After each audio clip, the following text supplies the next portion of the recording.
Yes, guys. Happy Wednesday, Thursday, whatever day of the week it is. I'm all over the show at the minute, people. It's your boy, Si, aka the Mancunian. Welcome to Gunner Talk. I'm just struggling at the minute, guys. I posted a video last week that got took down for some reason. I don't know really exactly what reason. And then I had some really terrible family news, so I just didn't have it in me to record another video and replace it. I just didn't feel in the mood. I tried and I just couldn't get my head straight. This one might be a bit of a mess, but I'm going to try and muddle through it. But I'm sinking in a sea of bullshit at the minute. I'm struggling to take so many of you seriously at the moment. I mean, I've had a bit of a break from social media, and then I came back on yesterday, and it's just like, God, I'm really struggling to keep calm talking to so many of you now, because you've become completely irrational, and you're losing the plot based on bullshit people are filling you with rather than facts and factual information. Which surprises me, because most of you I absolutely love, and rate as rational, normal thinking adults. But at the moment, I feel like I'm in a scene, from Hitchcock's The Birds, where instead of it's birds, they've been replaced with bullshit, and it's all just tapping at my window, and I'm hiding under my kitchen table from it. Mind blowing at the moment. But let's crack on with Gunner Talk anyway. First and foremost, fixtures. That's the main thing I talked about last week, was the fixtures coming out. Not so much relevance now as we're a few days later on, but I always look at the fixture list with a bit of excitement. Obviously, I'm sure a lot of the rest of you do, and then sort of plan your time around, well, I can't get married on this date, my child can't get christened here, I can't go on holiday there, this is too important. It depends how much your life revolves around Arsenal.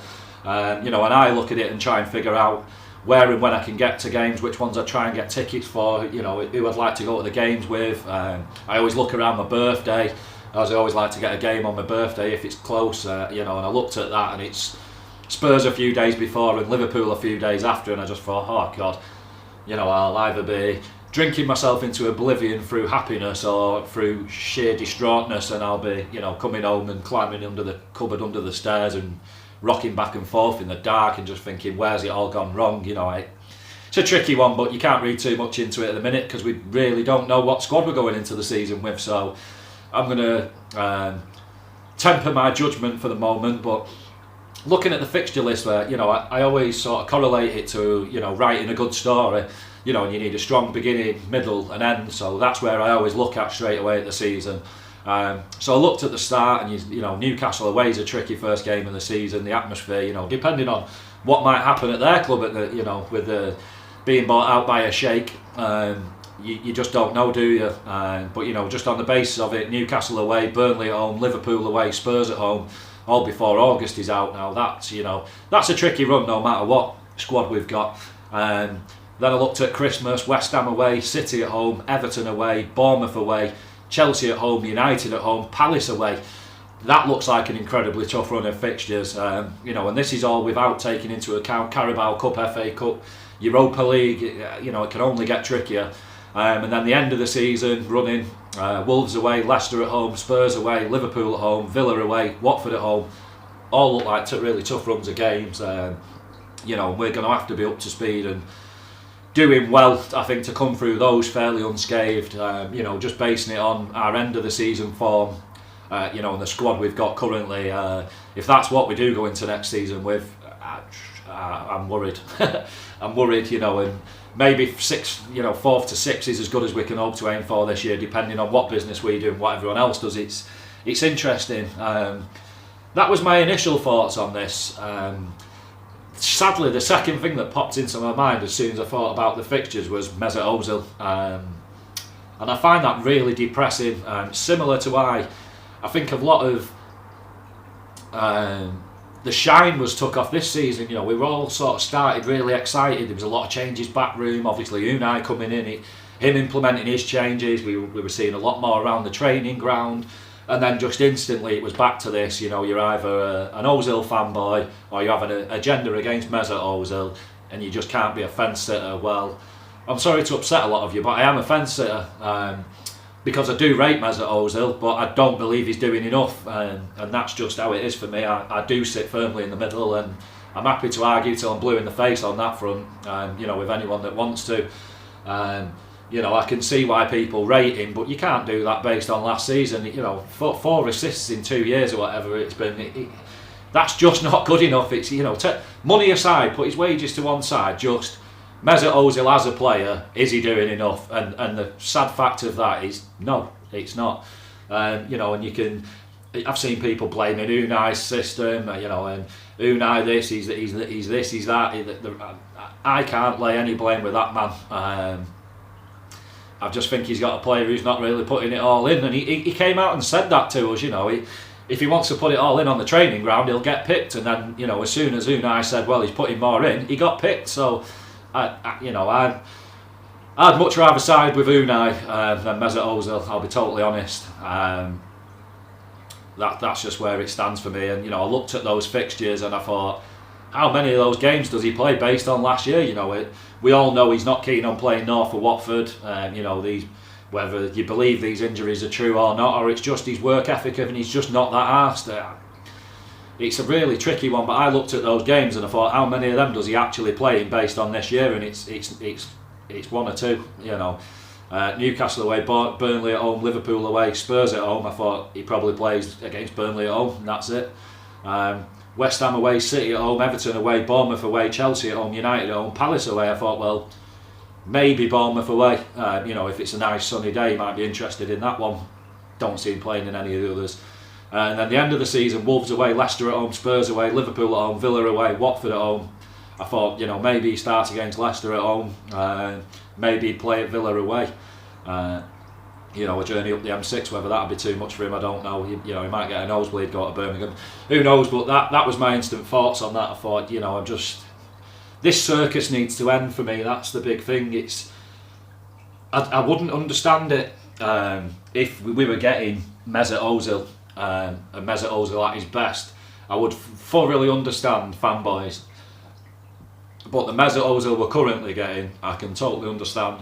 Not hate, but upset towards the entire situation, because I'm in that same boat, and I don't want next season to start on this same agenda again, which is, you know, you've got to be either pro Unai or pro Mesut, and that's it. I don't want to be either, to be honest. I just want to judge people on their own merits, and at the moment I think Unai's doing a pretty good job, and I think Ozil's doing a terrible one. And that's just it for me. You know, I'm going to touch on Ozil further down the line in this, but that's where I stand on that one at the minute. So yeah, I don't know whether you look at the fixtures with trepidation or excitement. I don't know which side of the fence you guys are on at the minute. But you know, I saw the one thing that really also bugged me was people saying, well, that's it, we're knackered, we've had it, it's over, you know, just liquidate the club. And that's based on, if you're basing that on last season and the end of last season and the squad from last season, fair enough. But what are you guaranteed that that's the squad we go into next year with, or the backroom setup, all the rest of it? You don't. So I will be holding my judgment until the transfer window shuts, and then when it shuts, I'll look at the squad we've got and I'll assess it, and I'll go, right, now I do think we're in trouble, or yeah, I think we'll fly through this. Until then, guys, I really don't get the meltdown. I don't. But anyway, let's get off that one. Next one was the Freddie and Bouldy swap. What do I think of that? I know a lot of you instantly, it was, well, Steve Bold, what sort of man, you know, what sort of ambition does this guy have to take a backwards step like that? And I didn't look at it like that, to be honest. I thought he'd got a very good record in our youth setup over the last 10 years. You know, and I thought maybe, we don't know what he actually wants. Does he ever want to be a manager? You know, was the pressure of sort of being an assistant manager a bit too much for him? Is he more interested in just the youth side of things? We don't know, guys, do we? This is, like I say, a lot of my points are going to be based on this today. Is just, you're buying into bullshit rather than facts. And that's annoying me big time. You know, and I saw it more of, the man loves the club, clearly, you know, and I don't see it as a backwards step. I see it as more of a sideways one, where I think he can add more value taking that step towards the youth setup than he probably is in his current position. You know, I've seen people going on again about why's our defence got no better with Steve Bold as a coach? What information do you have that he's doing any defensive coaching? Zero. So why are you blaming him? I'm so confused, guys, by, you know, I didn't want this to turn into a rant, but it feels like it's going to, so I'm going to do my best to not do. But I was more interested in just what it means for Freddie, you know, and this, it totally marries up with what Raul was saying about, you know, we're going to look internally before externally for solutions to the squad. So obviously, a really good idea of making that happen would be the guy that's made our youth setup look pretty good at the moment. Is getting him involved in the first team, and then Unai can sort of, you know, that man's got plenty of pans, you know, spinning plenty of plates at the minute, so he really doesn't need to be putting his input into the youth team. He needs someone he can trust that can just advise him on it, and obviously Freddie's the perfect guy for that. But I did also think about, well, is he being groomed as a successor? I don't know, guys, I don't know, but what harm can it do? You know, the Unai comments of this is the first job, he's not felt under any pressure. Well, maybe this is our way of just squeezing him a little bit and going, well, you are under some pressure, pal. You know, this ain't a holiday camp anymore. You know, things are changing, mate. So you are under a bit of pressure for your position. You know, and results are going to make the difference of whether you stay in a job or not. You know, we could easily get rid of Unai this season, and that was another thing I looked at the fixtures was, you know, if he doesn't come through a lot, you know, if we lose all of those first 4 games or we come out with just a win against Burnley, is his position already under threat? How much time are some of you going to give him?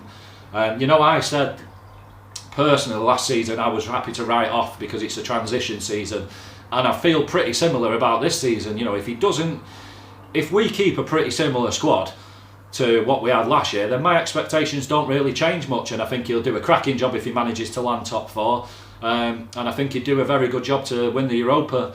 Do I realistically expect those things? No, I don't. So I wouldn't be blaming him if they didn't happen.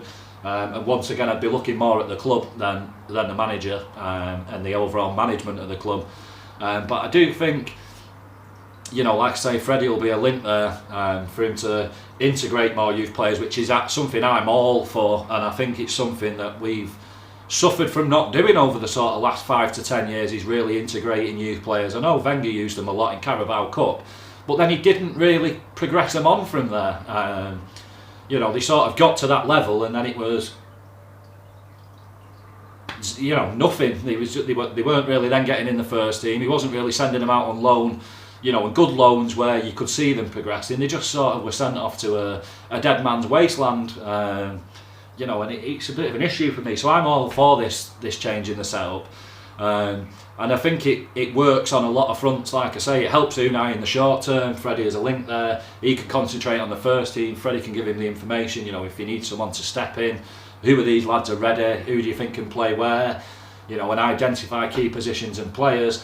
And then, you know, if things don't work out with Unai, you know, and say if it's all gone tits up before Christmas, well, we can get rid of Unai. It won't really cost us much because he's only got a year left on this rolling contract that we were, you know, giving him.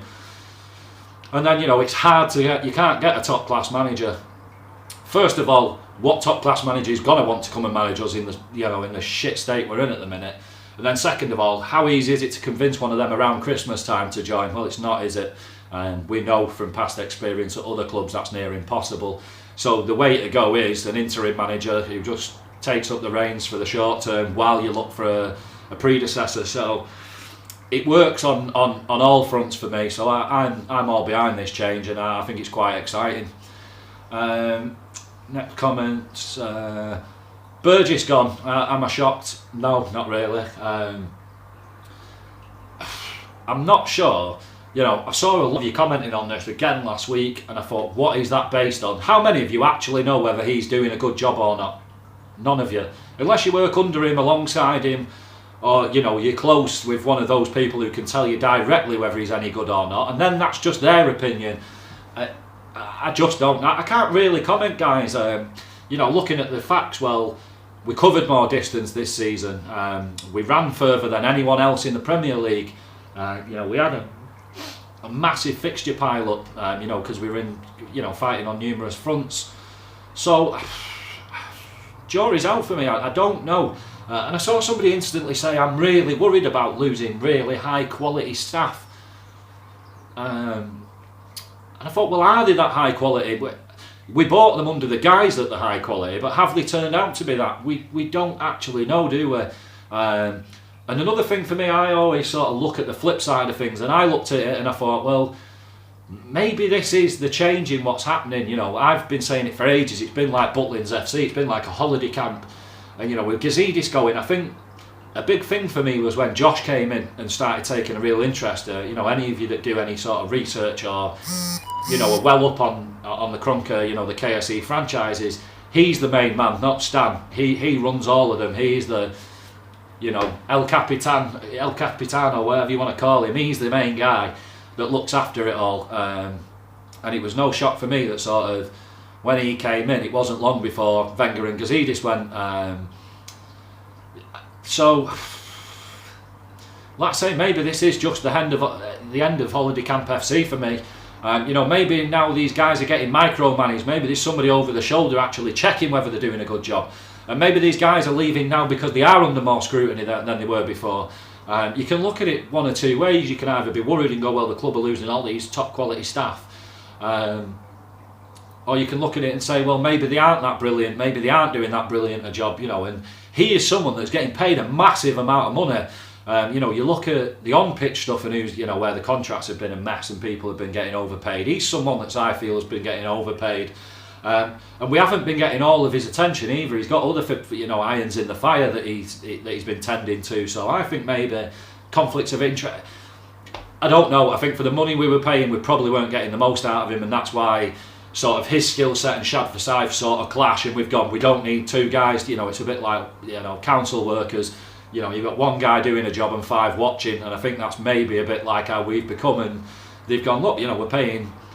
You know, we're trying to streamline everything and sort out this mess, so we've got to look, you know, at the back room as well as the on-pitch stuff. And they've gone, look, we're paying 2 guys to do the same job and we're paying them handsomely, so one's got to go.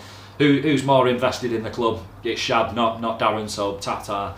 And the one thing that made me laugh was people giving Unai stick about this, saying, Unai, look at what he's doing, he's the greasy head wanker, you know, Goodfellas extra, you know, pizza delivery man, whatever. Do you honestly think a guy that is also under scrutiny on a short-term contract making these decisions? Come on, guys. This is like I say, use some common sense. Why would we be handing the reins to a manager? Well, he isn't a manager anymore, he's a coach. He's purely an on-pitch coach. We've been told that by the powers that be numerous times. You know, this is something that Wenger would have had some input in. We've moved away from that. So why would we be giving this decision to the coach, not even a manager anymore, that's, you know, dealing with everything? We're not, guys. So this has zero to do with Unai Emery, in my opinion. People suggesting that it's down to him that he's got sacked. Honestly, you've got to go and get, you know, open a window and get some fresh air, because you're really scaring me with how your minds work. Next one, Dennis Suarez comments. This was something that I instantly thought about Darren Burgess, and I thought, how much of maybe of a part to play did he have in this? Maybe this was a reason he got sacked. I don't know. I was all for the Dennis Suarez signing, and I'm not going to change my mind now with hindsight, you know, because I can't stand people that do that. You know, I say it all the time, I can't stand hindsight FC.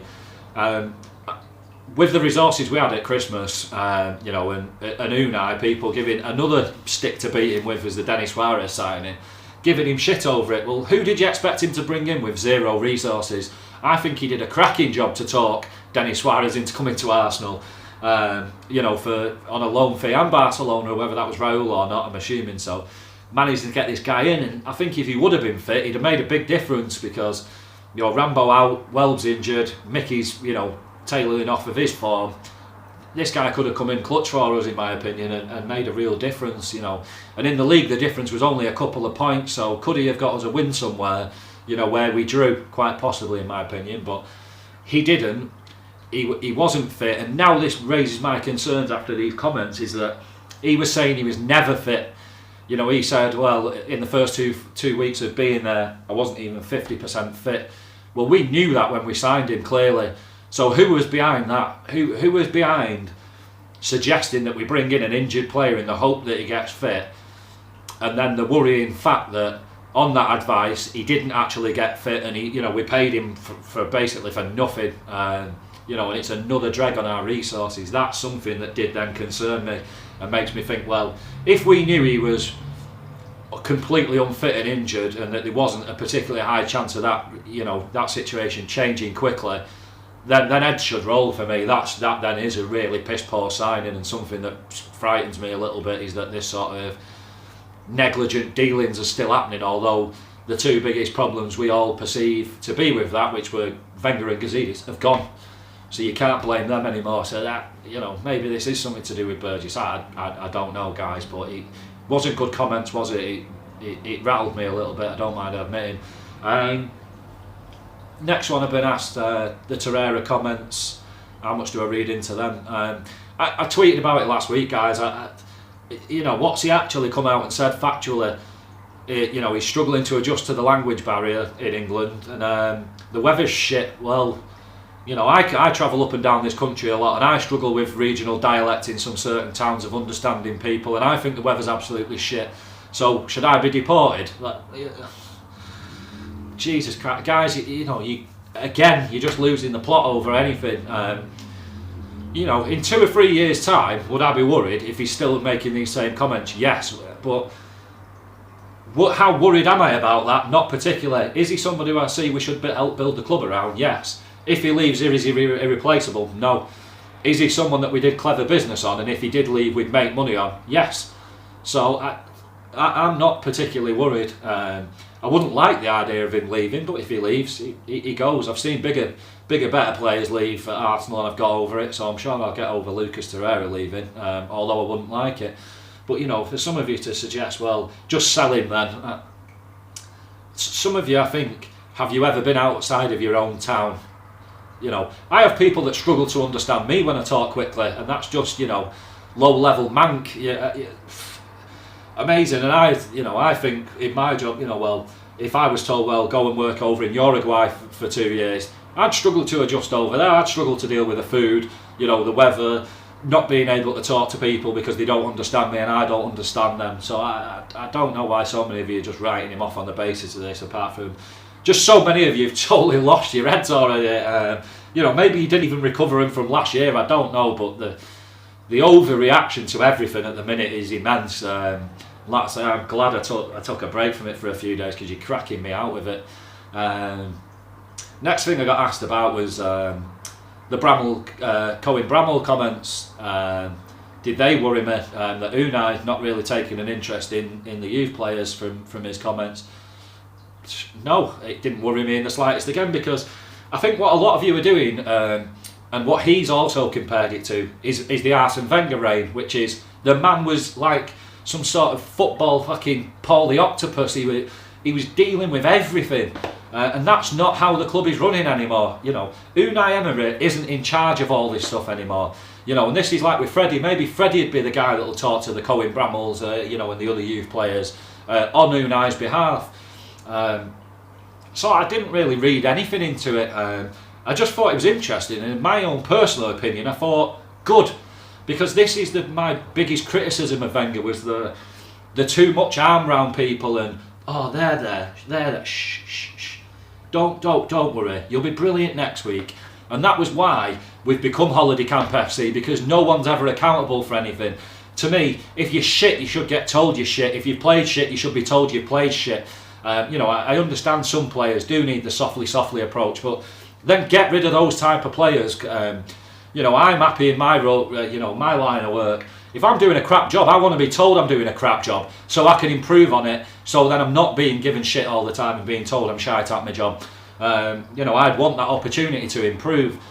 So I'd never liked that aspect of this, and so it didn't really bother me that Unai's not talking to these guys, and I thought, well, maybe this will make them more hungry then. How do I force him to talk to me? How do I make it so there's no other way but for the club to take an interest in me? And the main factor for me in that is playing your bollocks off every week and pulling out 10 out of 10 performances where, the other club that you're at on loan or whatever, or the under 23s, 20, whatever the setup is, it's impossible for you to be ignored. And Kroenke Bramall, I do think it's a bit of sour grapes. I think it is. Well, you got a little bit of a chance. You didn't really pull up any trees, and you've been flirted, you know. And expectations now for him probably go down a lot. And you know, where's he looking? Probably League One, possibly Championship football. It didn't worry me, and I actually applaud this sort of behaviour, and I enjoy it, and I think this is the way I want to go now. You know, somebody else is dealing with this, and Unai is just concentrating on the first team. It's not for him to start telling people and giving them broken promises and filling their heads full of shit, and you know, well, if you do this next year you will definitely be it shouldn't work like that. It should be, go away, go and play on loan wherever you're going. The club will be constantly watching you. It won't be me, but somebody at the club will be constantly watching you. And if you start pulling up trees there, we will have no choice but to integrate you into the first team next year. So go and do your job. Go and do what you're getting paid for. So it didn't bother me, and like I say, I'm glad that this sort of stuff's over and people aren't being promised futures at the club and you'll be here forever. You know, no. Like I say, it just seemed a bit salty to me. It didn't bother me. Let's get on to another one that's based around salty talk. The Ozil camp comments, how much did they bother me? They bothered me massively. I'm not going to lie about that one. It really pissed me off. Because again, it's his camp coming out talking at times when we don't want to hear anything from him. We're unsettled enough as it is. Why do we need these lot adding fuel to the fire? You know, and these are the same people that were telling us this guy bleeds red months ago, and you know that he loves the club. He doesn't love the club. He loves his brand and the Mesut Ozil machine. That's what this guy loves. Because if he loved the club, it's clear that we want rid of him, because his wages are a massive problem to us. If he loved the club, he'd leave. If I was on 350 grand a week at Arsenal as somebody who does actually love the club and it's not all just hot air, the club came to me and said, "Si, we know you love the club and you don't want to leave. We need you to go. If you love the club as much as you say, if you love something, let it go. Please leave." I would say, right guys, I'll pack up my boots and my stuff now.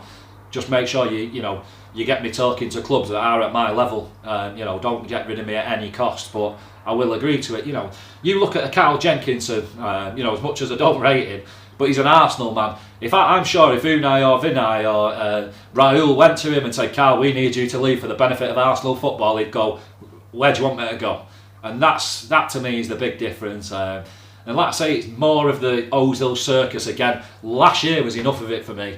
I have had enough of this circus surrounding this guy every week. Is he playing? Is he not playing? Is he going to be good? Is he not going to be good? Should we now get rid of Unai or should we keep him because we prefer Mesut Ozil? Just fucking get rid of the guy, honestly. Screw him up and throw him in a waste paper basket, because I have had enough of this situation. If he was pulling up trees 10 out of 10s every week, I'd say, well, this is a bit of an awkward scenario. But he's not, is he? He's dropping 2-3 out of 10s every week, so he's got no position of power for me, and we should just be getting rid of him. And these comments, I thought, why is this his choice? And then if we take it out of his hands, then what does that say about him? These comments seem to suggest that he'd be willing to. He's got 2 years left. Unai's got 1, so I'll see this guy out the door. I'll just bide my time. Is that really the attitude you want of our flagship player and embarrassingly a captain? He's letting these comments come out. You see it all the time where somebody talks some bollocks and then a player comes out and says, "This hasn't come from me or my team, don't know where." Nonsense. He's not doing that, is he? Because he's enjoying it, in my opinion. And it's all about him. It's all me. And it's no surprise his name starts with me, is it? Mesut Ozil is what we should start calling him. Because I'm just at my wit's end with this whole scenario.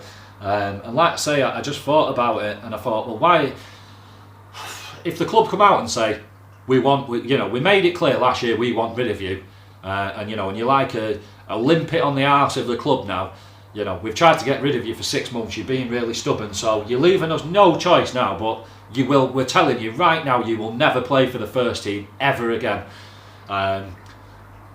So it's under 23s on the wages you are, or you go and play somewhere else. I'd love the club to come out and say that, because then we really see what Mesut Ozil's all about. Because if he's happy to stay at the club, then it's that up here and it's his career down here, isn't it? And that's what I'd like to see this like I say, I thought, why is this in his hands, this situation? Why are we not taking it out of his hands? Why are we not taking a really firm stance on it, the way we were doing last season? And look, mate, you're going, or it's under 23s, pick one. And I think he'd probably stay at the club, which is another embarrassing factor for why I'm pretty done with him, to be honest. Let's just get off this subject. It's just depressing me. Oh God, it doesn't get any better with these questions. Kroenke out. It's doing the rounds again. You guys know I'm not a fan of the man, but I don't base it on money. I just base it on his lack of understanding of fans and of the club, and what the club stands for and its history. That's my issue with him. It's not about spend, because when you look into you can say, well, he spent zero of his own money on the club, but he doesn't need to. We're a massive club, in name, in reputation. We're a big club. We might not be on the pitch, but we're a big club. We generate enough money that, like they've said, we'll put 100% of our own revenue back into the club. We don't need him to dip his hand in his pocket. And if the club's ran well, we don't need massive amounts of money. I've been saying it for so long with you guys that signing a player for loads of money doesn't guarantee you get a brilliant player any more than getting somebody on a free means that they're going to be shit. And I laughed at people commenting about Thomas Lemar. Look how well he's done. We could have bid 90 million on that guy. 90 million. And, would he have really improved us this year? Or not going off his form at Athletic, it doesn't always guarantee that you're getting a world-class player spending world-class money. We've seen loads of players flop. Look at our own business. We spent 70 million on Mustafi and Xhaka, and for me, I don't rate either of them more than a 2 out of 10. And then, you look at, we go and buy a Guendouzi for 6 or 7 million, and I think he could be a world beater. I know which way I'd rather we continue to spend money. So it's not all about improving our club fortunes, isn't all about spending a fortune. It's about running the club well. And that's been the biggest problem for me, understand, is that his completely hands-off approach of that, I've employed these guys, I'm sort of not going to micromanage them, I will just let them get on at what they're meant to be good at. You have my complete trust. And he's let, Arsene and Gazidis run amok at the club and do whatever they've pretty much wanted. They've not really planned for future success. And it's now detrimental to our success going forward. We're in a real big dark hole, and it's going to take some digging to get out of it. And that's my biggest issue with him. But it was no shock to me that sort of when he realised, this isn't going well. I've trusted these guys, and this isn't going how I expected. He acted.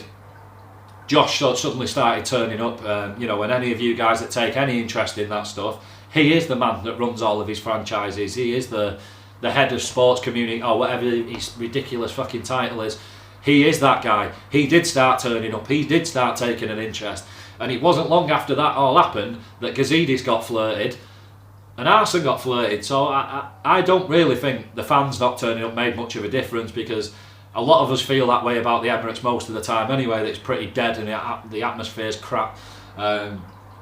So I don't think that played as big a part of people seeing. I think it's because fans want to puff out the chest and feel like they still have a massive say on what happens at the club, and sadly for me, as someone that works in it, you don't. These guys really don't care what you think, and if you even spoke with your feet, I don't think it'd make a massive difference. People already talking about just not turning up to the ground or paying, or turning up and then walking out en masse. I think it'd be better if everyone outside, if somebody outside the ground handed out massive Kroenke with just crosses over his eyes. I think that'd work better than just seeing sort of 40,000-50,000 people looking like a dead Stan Kroenke. Would be more embarrassing for him than playing in front of an empty stadium. But when it all comes down to it, does it really make a difference in the financials? No. So, and a lot of it for me is people talking based around the internet and looking popular on the internet and saying things that other fans love to. I hate some of the big Arsenal accounts for that. Patrick Timmins and the likes that just they sit there in the morning and go, what would most Arsenal fans like to hear? And then they tweet it. There's no original thoughts ever or opinions. It's just this is for everybody else's benefit, this bit of bullshit that I'm going to spout. Honestly, accounts like that, I'd much rather follow people like DT that at least he's got his own opinion, whether you agree with it or not. At least he's got his set of bollocks and his own opinion, rather than throw fake-ass accounts like this, you know, that don't even have a picture of themselves, you know. It fucking embarrassing, and the amount of the swing off the words of these guys, and you know, you believe everything they say, you know, because they have a bit of clout on the internet. But these are still the guys that will go and buy the shirt, they'll go and watch a game, that, you know, they'll say online. It's the same as people, you know, I binned off Facebook months ago, you know, and it got on my tits with people that go on about depression and you know, oh, my front door's always open, there's always tea and biscuits. But if you said, I'm really depressed, can I come and talk to you, I'm feeling down, oh, I'm busy mate, I'm sorry, I'm at the gym at the minute, give us a shout later in the week. And that's what these people are like. They'll fill you full of shit on the internet, but when it comes to real life, they'll still go and buy one of them shirts, and they'll still watch a game if they get the chance, you know, if geography's not against them. So I just can't be doing with it at all. And just the sort of meltdown of people already, you know, you've carried it on from last year, and I'm not sure that deserves to happen at the minute. You know, this people are like, fucking spend some money. Why? You know, business doesn't work like that, guys. You don't just go, right, I want 6 players right now and they better all be here by tomorrow at Colney. Life doesn't work like that. You don't get what you want straight away. You know, and some of you lose your shit based on fucking, like I just said, idiots online. You know, that it's becoming more of an issue for me, especially on Twitter, of kids pretending that they've got information on the club or recycling information. A lot of them are opportunists that look at someone like Arsenic that had a good idea. You know, he was the first to sort of, well, that I'm aware of, that thought of, rather than coming out with in the know bullshit and pretending I know something, why don't I just gather all the bullshit that's out there and just relay it to people on one thread, so you don't have to go searching. Like I'm just taking all the legwork out for it for you. And now there's more and more little tossers coming out there from under rocks that are doing that same approach. Just follow Mr. Arsenic, stop following all these other ones, because you're just fueling the fire of bullshit. You know, and so many of you, you know, I had to laugh at, you know, last week of these guys are telling you, oh yeah, we've made an agreement with Saliba, he's agreed to wages, the same with Carrasco, he's agreed wages, blah blah blah. Look at the facts, guys, rather than jump at a 12-year-old from Peru filling you full of shit. Use what's in here, your actual brains, and look at the facts. Well, FIFA and the FA don't allow a player to talk to a club unless you've already agreed a fee with their parent club. So unless you've already seen, we've agreed with, you know, Saint Etienne a fee for Saliba, we haven't agreed a contract with him. So it's all bullshit. You've been filled with shite, and I am, you know, I've been in a bad mood the last few days anyway, and I nearly got on my high horse yesterday and started calling out some of these people, and then I thought I've got better things to do in my time. If you want to follow all these accounts and hang off, you know, you've got the tip of the dick on the edge of your mouth all day, waiting for them to spurt a bit of jizzy bullshit in your mouth regarding transfers. If that's how you want to spend the next 2 months, that's up to you. But it's, you know, I'd rather watch spit run down a window than take anything these guys say with any credit. And like I say, you know, I noticed people last night arguing over who comes out with the bullshit first. Well, this Zed guy or this Eduardo Hagen or whatever he's called. You know, this guy came out with this first. Who cares? Who cares? You know, fucking hell, we're arguing over who's made up bullshit first. I just, fuck me, fire. This is how low and how desperate we're going. This is why I'm mad at the club. Because of how fucking just, oh, guys. This is what I mean. I see myself as a rational thinking adult, and I am really struggling to identify with so many of you. You know, and you're going off these guys talking shit. How do you know we haven't signed players already? How do you know that? How do you know we haven't? The ones of you that are out there going, spend some fucking money. You know, we're halfway through June and we haven't bought anyone. We haven't bought anyone by this point. Last season you weren't losing the plot. I just don't get it, guys. I'm really, really, really struggling to identify with so many of you. And like I say, for me, it's just you're listening to the wrong people. You know, because like I said the other week, well, if I tell you 3 players have already signed, it's just that they won't announce it till the new kit deal, you'll tell me I'm full of shit. But if a 12-year-old from fucking arse end of nowhere says, well, William Saliba's agreed a deal, 1,000 of you'll retweet it. And it's out of blind fucking hope rather than fact for me, because it's none of this shit's based on fact. None of it. You know, I was never a fan of Ornstein, but at least you knew his information was coming from the club. You know, that has got some credibility to it. You know, he hasn't got those links anymore. That's why he's now with the rest of them just, you know. And it was like the Carrasco rumours. You know, they jumped on that one far too early, and then it's left them nothing to talk about for the last 2 weeks. And it's like, you know, they've been doing that, just rewording the same tweet. You know, it's like that game you play as a kid. You know, cold, cold, cold, a little bit warmer, warmer, warm, ooh, really warm, boiling, boiling, oh, you're close. That's the sort of shit they're doing at the minute, where they've got nothing to talk about because none of them have got any actual insight into the club. None of them know fuck all. They're all playing the guessing game, and there's so many people. You know, Nico Shearer's another one for me. He's just an opportunist. And so many of you give him credibility because he's talking about something you know nothing about.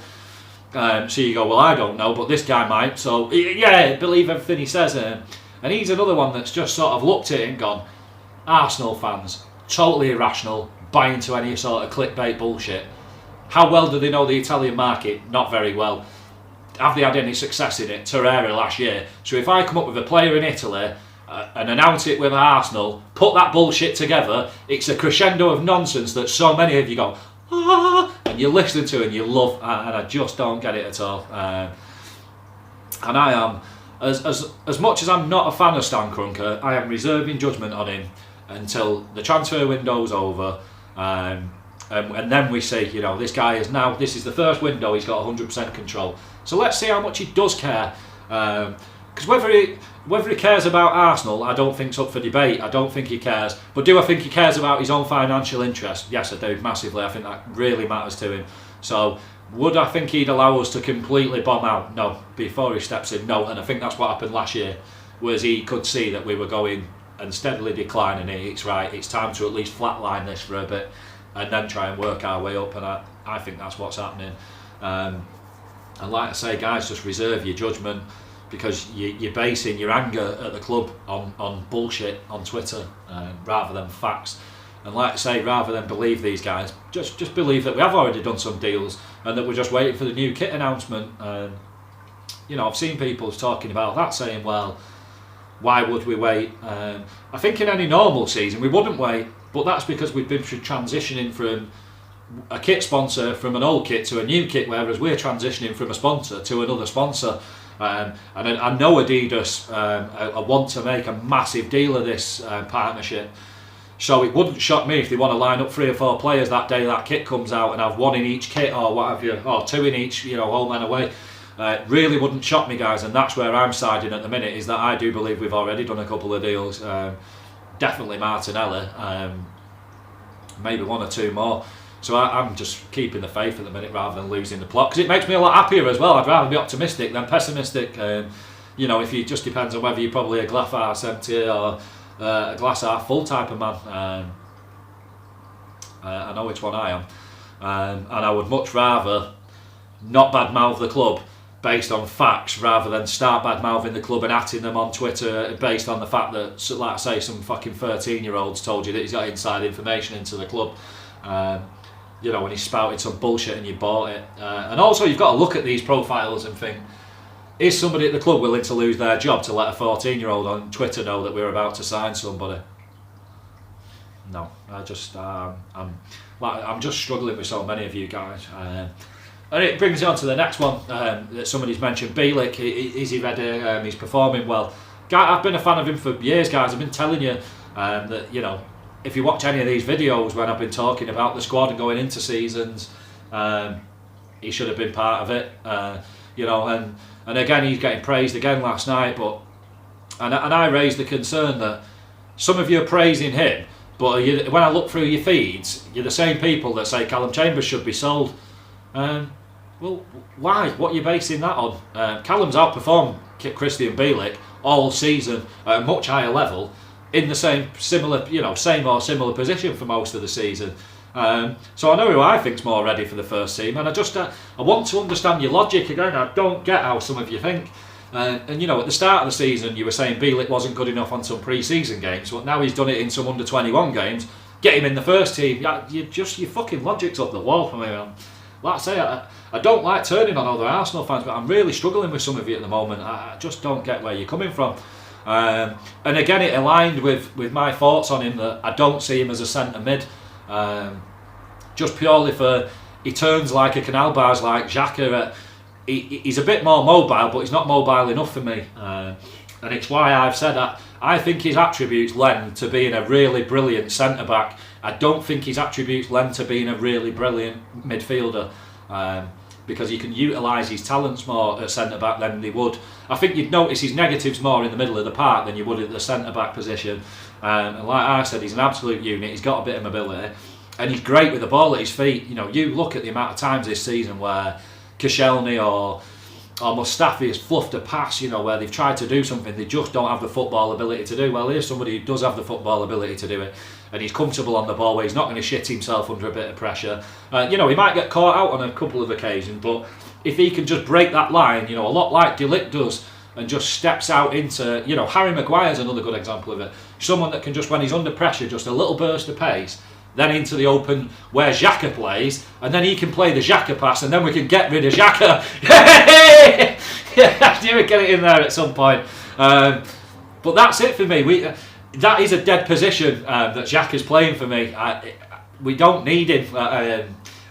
This wasn't based around an agenda that was building up to getting rid of Granit Xhaka, guys. It just made me realise it then that he plays a dead position for us, that we could have good centre-backs that can also do his job, and then we'd have a midfielder that can actually do a lot more than he can because he's a one-trick pony.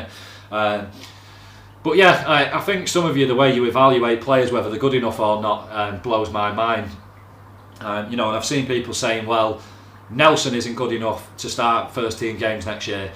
And I get that some of you are saying this based on his performances, but until we put him in there, we don't actually know. We don't know, do we? We don't fucking know. We do not know.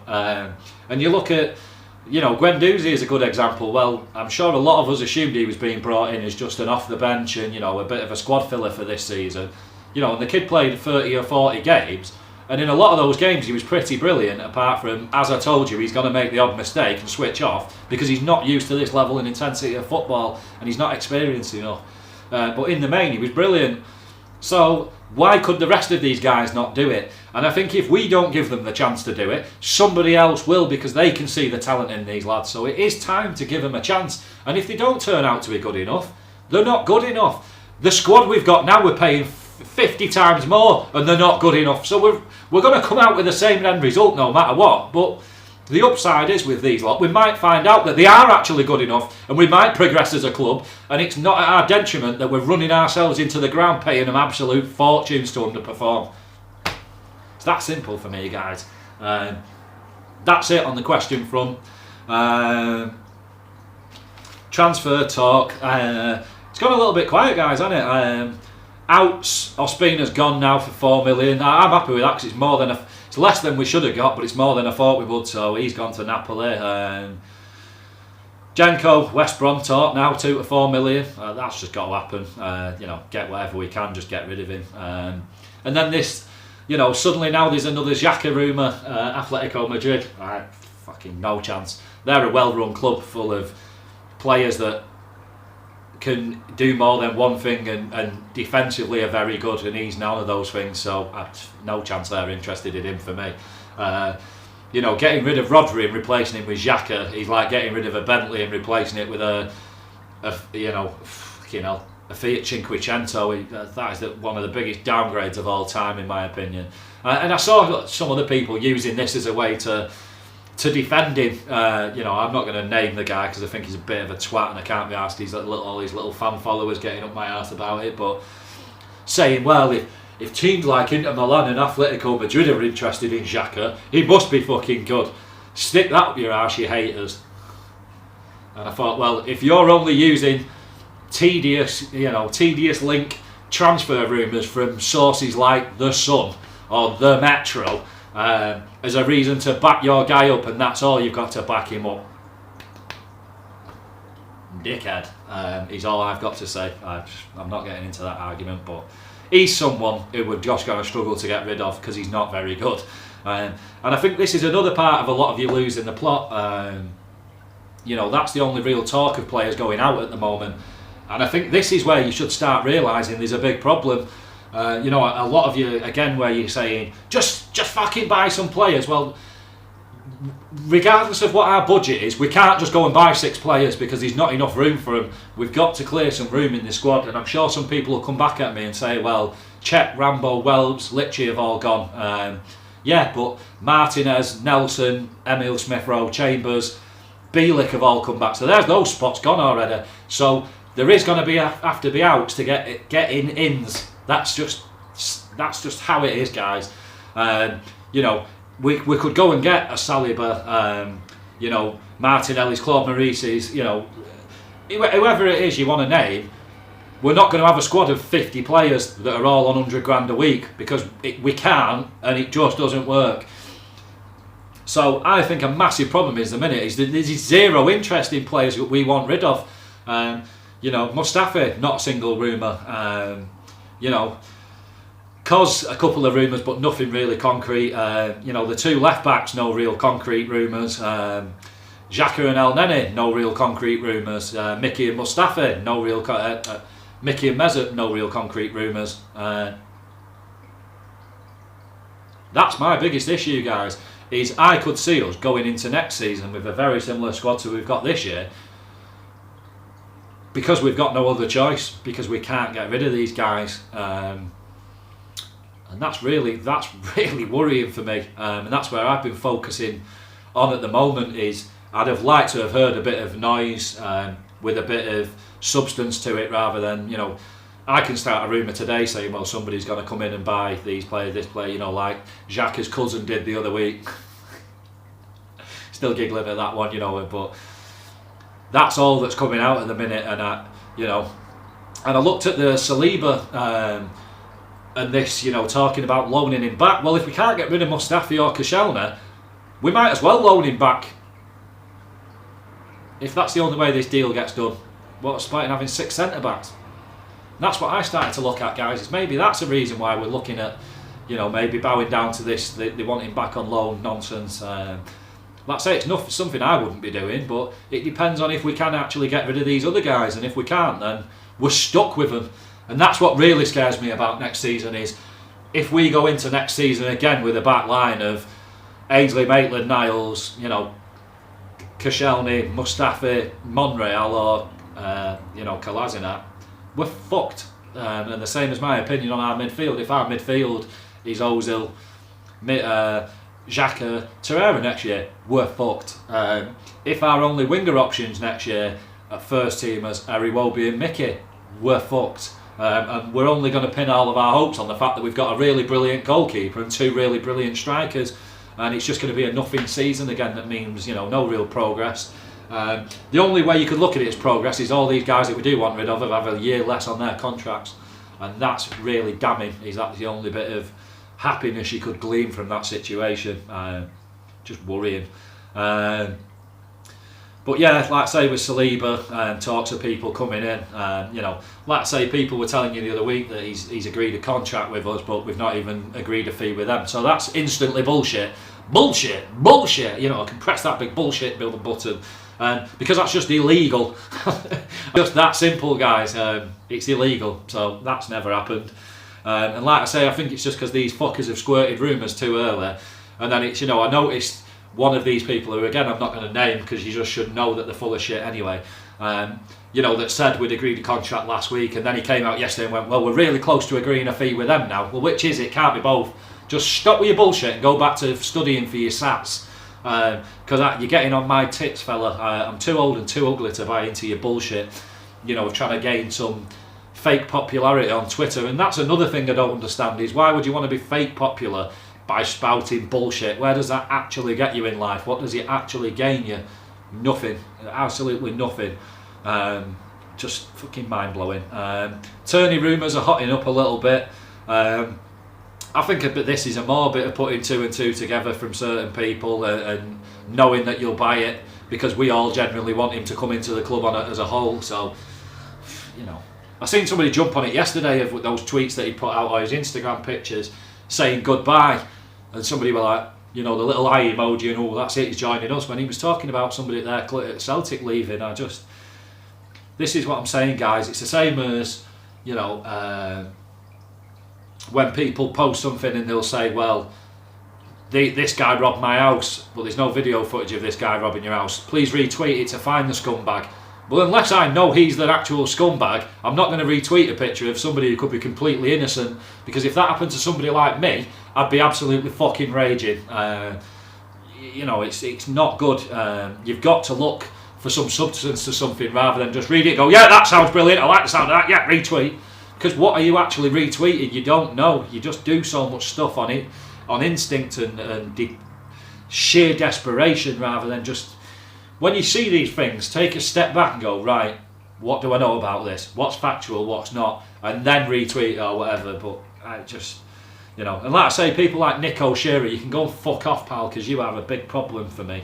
Like I say, opportunists that know we've got a nutty fan base that'll buy any bullshit, so they just keep feeding it, you know, and they're just like that every day. Go on, and you, like pigs, you're just gobbling it up like fat little pigs. Honestly, embarrassing. Here we go. I don't know his name, but he sounds quite interesting.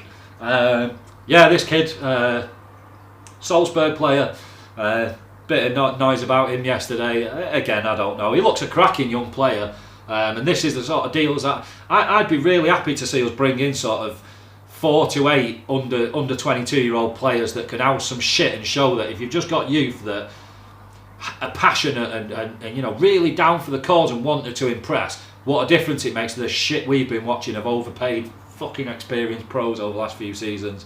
Fekir rumours, a bit of noise about him. You know, the money's about right for us to be interested, but whether he'd join us, I just don't know. And he's another one with that, you know, Liverpool turned him down over injury concerns. Do we want to be getting out injury-prone players and then getting more injury-prone players? I just don't know. But there's no doubting he's a supreme talent. You know, and if he is over those injuries, well, you know, if he can be gained for, you know, less than 30 million, yeah, we should definitely be looking at doing that. And then I would be telling Ozil to do one. Pep, apparently now he's chose his club, but, you know, no one seems to know what that club is, but everyone seems to know everything about him, and we're all in the know, aren't we, guy? Yeah. Just more nonsense. Some of you getting excited believing he's signing for us. I mean, maybe he's another one, guys. Maybe he has already signed for us. What do we actually know? Fuck all. So I'm not going to write some of you off for believing it.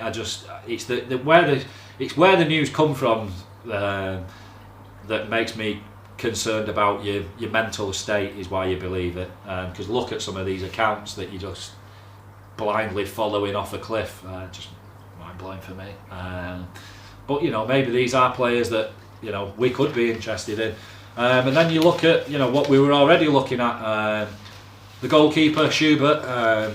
You know, somebody posted a picture of his missus on Instagram talking about coming to London. Maybe there's some truth in that, but it's hardly one to get particularly excited about at the minute. Anderson and Pryor, I've seen Anderson talking, saying he definitely wants a new challenge, but whether, you know, there's talk of Spurs now, who knows. Pryor, that's gone really quiet. Carrasco, you know, guys, he was so close to signing. Maybe he's signed already. What do we know? Not a lot. When do we know it? All the time. You know, fucking hell. Claude Maurice, he's come out now talking that, you know, apparently last week he wanted to join us more than 10 other clubs, and now this week he wants to join Gladbach more than us. So once again, guys, why are you giving these people credibility when they're just talking shit? That's it really. You know, it's all gone pretty cold on those guys, but like I say, maybe it's gone cold on some of them because we've signed them and we're just waiting for our shiny new kit that we all know is a, say, magnifique bit of perfection, and then that's it for releasing some new signings. And how much will some of your attitudes change if you're one of these people at the minute that's going, spend some fucking money, I'm fucking fuming, to the Adidas kit launch next week or whenever it is, and then they unveil 5 new players in it, are you going to feel a little bit silly then? I hope you do. I hope you do as rational adults. I hope you do. But anyway, that's it from me, guys. This has gone on for way too long. I hope it's not just complete waffle. It probably is, but I apologise for that. Just my head's not been in the game the last few days. And guys, I want to hit 50 subs. But I want to do it with people that are actually taking an interest in this rather than fake followers. So guys, please, if you're enjoying, please retweet on Twitter. Sub below, and if you've got any questions or anything you want to talk about, or you maybe want to come on next season, hit me up in the comments. Si signing out. Have a lovely Thursday, guys. If it is Thursday, Wednesday, whatever it is, take it easy.